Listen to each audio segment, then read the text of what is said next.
There's been a lot of talk about Matt Rhule lately, but it's not necessarily about his team, about the product, about the 5-1 Huskers between the lines. They traveled to Minneapolis to take on the Minnesota Golden Gophers on Friday night, a team that has been a thorn in their side. Let's dive into my full preview and prediction of this always fun matchup. From LA to Piscataway, all Big Ten all year long. This is Big Ten 10.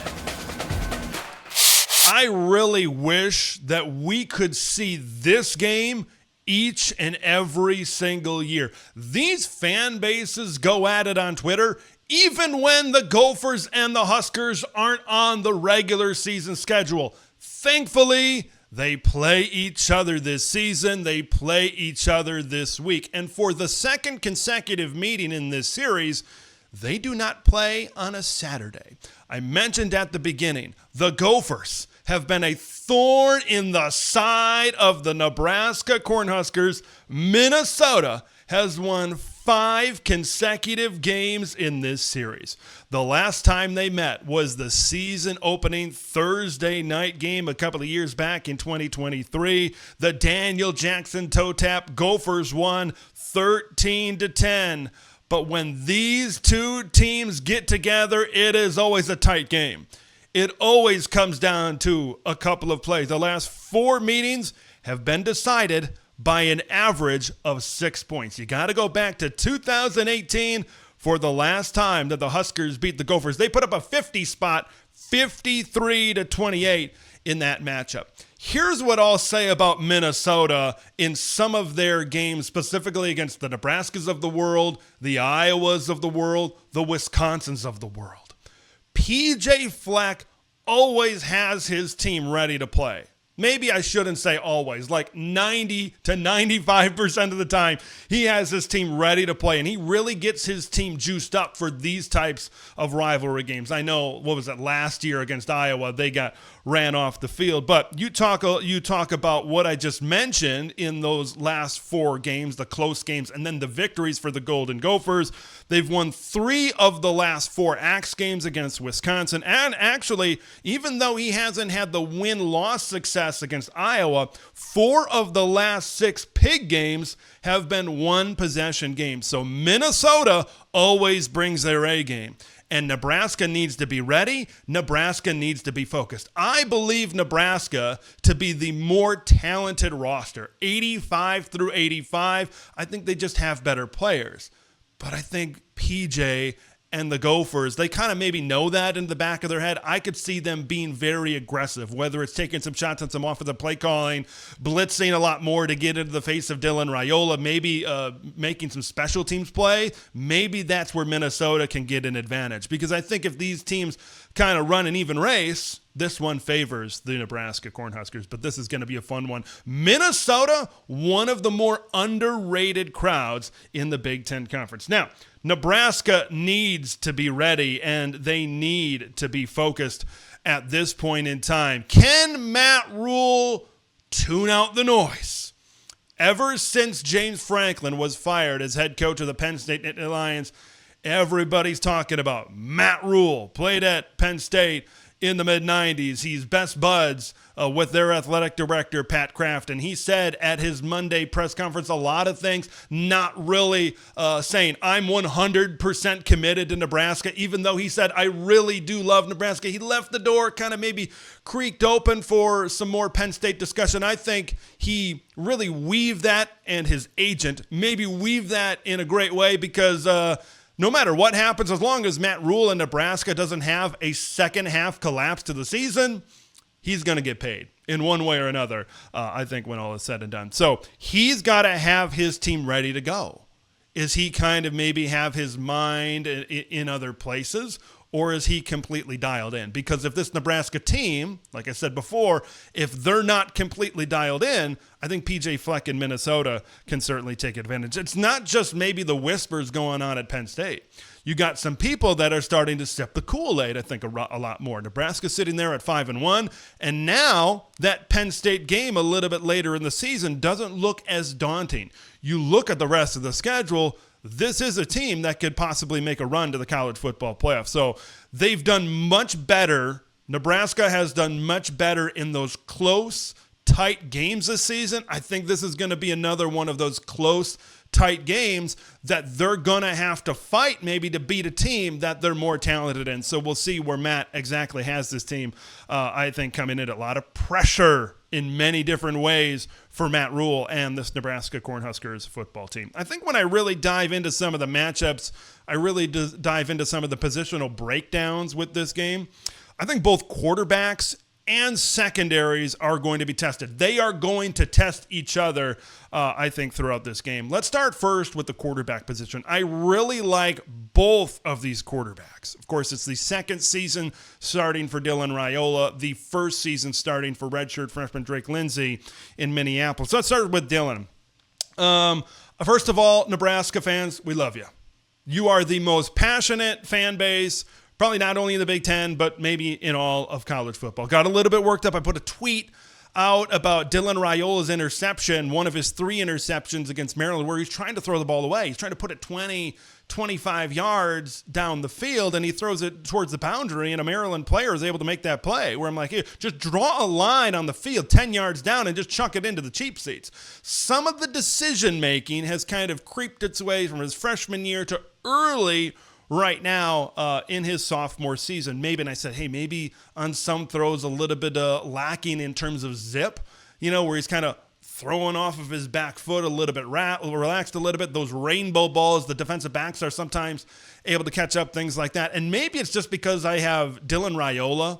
He's the 5-star savior of Nebraska football, and I'm judging him on a much higher scale than previous Nebraska quarterbacks. Like, it's not the same as Adrian Martinez. It's not the same as Taylor Martinez. It's not the same as some of these other quarterbacks that you've seen in recent memory over there in Lincoln. So I think overall he's really good, and you're seeing it right now. But I think there's just a few more things that if he gets it corrected, he can go from really good to great to maybe one of the Big Ten's best quarterbacks right now. Production-wise, he is one of the Big Ten's best quarterbacks because this is an offense that's humming, specifically in the passing game.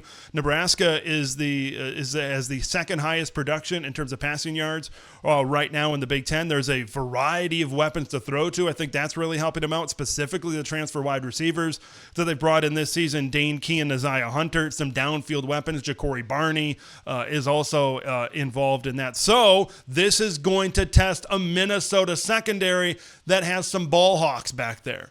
Kerry Brown and Coy Parrish, both of them had interceptions last week against Purdue. That was Parrish's first interception of the season. So maybe a little bit of a slower start this year for Parrish than last year. I think people kind of know where he is on the field, and Nebraska needs to be able to game plan for really both of these guys. Because I talked about the decision making. I talked about the turnovers. If you have turnovers on the road against a team like Minnesota, they can take advantage of that. I honestly believe they can. Maryland was nearly able to take advantage of that on the road for Nebraska out there. So I think Raiola's decision-making is going to continue to be tested against an aggressive passing defense like Minnesota. And you have to imagine, I kind of circle back to this yet again, where Minnesota maybe seems a little bit at a talent deficiency against Nebraska. They're going to have their safeties. They're going to have their defensive backs be a lot more aggressive, knowing that Dylan at times has been able to prone to the turnover, and then he's been prone to the interception at points this season. I think you look to the flip side, you can see the promise for Drake Lindsey in his first year as Minnesota's starting quarterback. And this is a very different Minnesota offense than we're used to. When we talk about PJ, we talk about big, beefy offensive lines running the football, right? Muhammad Ibrahim, and then that kind of gives way to Darius Taylor. Darius Taylor has been banged up throughout his Minnesota career, and this season is no exception. More on that in just a minute. But Minnesota is having more success against their higher caliber opponents when they're throwing the ball as opposed to running the ball, maybe what we've seen lately from the Golden Gophers in the Minnesota's 2 Big Ten wins against Purdue and Rutgers. Against the Boilermakers, Lindsey threw the ball 45 times, and Minnesota as a team rushed the ball 18 times.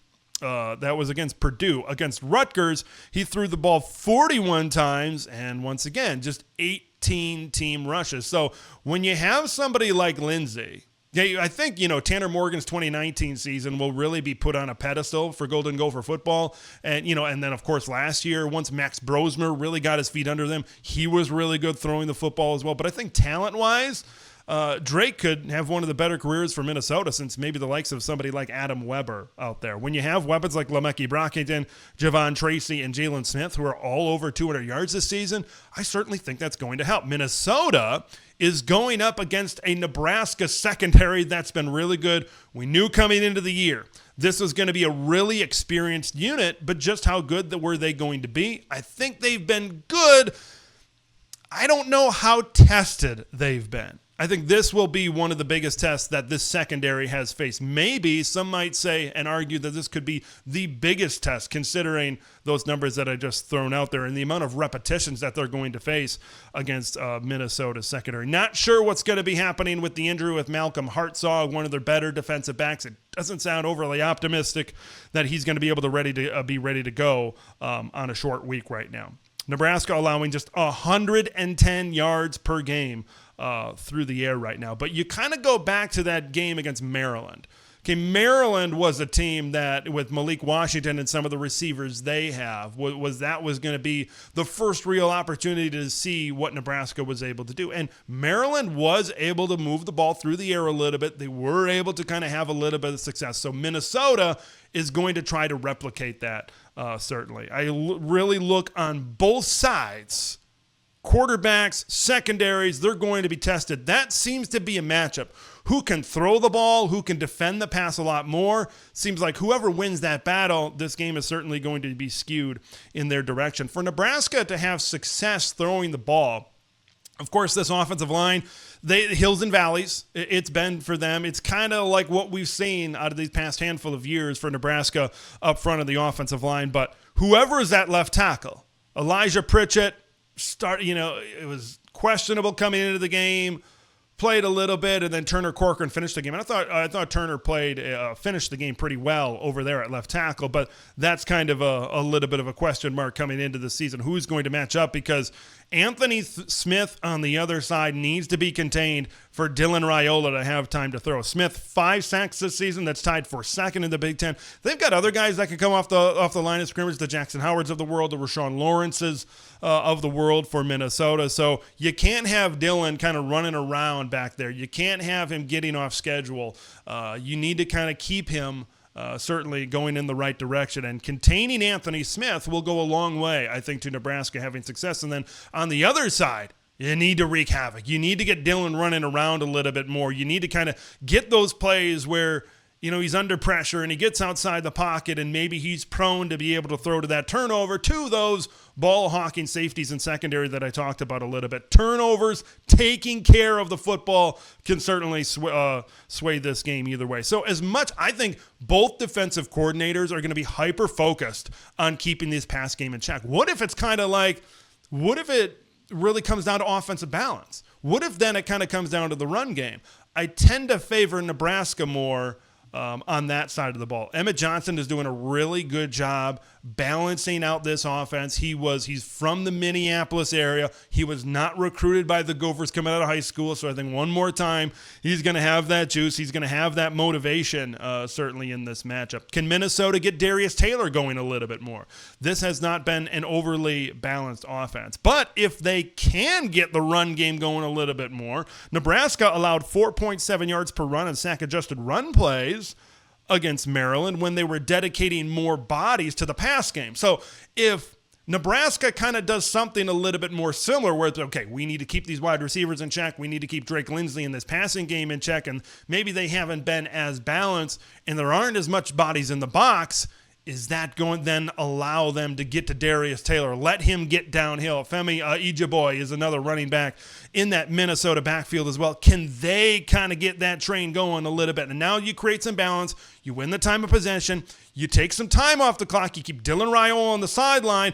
The way I look at this game, if I'm Minnesota, I kind of want to go as much success as I've had throwing the ball this season. I might want to invest in the run game a little bit more. I might want to keep Nebraska's offense on the sideline. I might want to win that time of possession and get back to that physical brand of football. Can Minnesota's offensive line, which we talk about Nebraska's offensive line, can Minnesota's offensive line, which has been, hit or miss at times. I mean, they didn't perform ultra well against a team like Purdue. How are they going to fare against a team like Nebraska? Let's dive into my prediction. I think that this is going to be a competitive game. I certainly do not think it is going to be an easy game for Nebraska, even though that I believe that they have the better roster coming into this matchup. The more I kind of talk about it, the more I think maybe Minnesota might go back to what we've seen these previous few seasons and what we've maybe seen historically from the Golden Gophers under P.J. Fleck, and maybe they're going to try to get a little bit more physical. I just don't know how much success that they're going to have if they're able to try that. I think Nebraska has more paths to winning this in this game. I've got Huskers 27, Gophers 17. I've got Nebraska improving to 6-1 on the year, and Minnesota falling to 4-3. But it wouldn't be overly surprising if the Gophers can get it done on Friday night. I can't wait for this one. I've been covering high school football on Friday nights all season long. This is the first Friday night I have available to watch college football, so I am pumped to have it. I'll have a reaction following this game as well. All right, until next time, I'm Big Ten Ted. We will see you in the next one.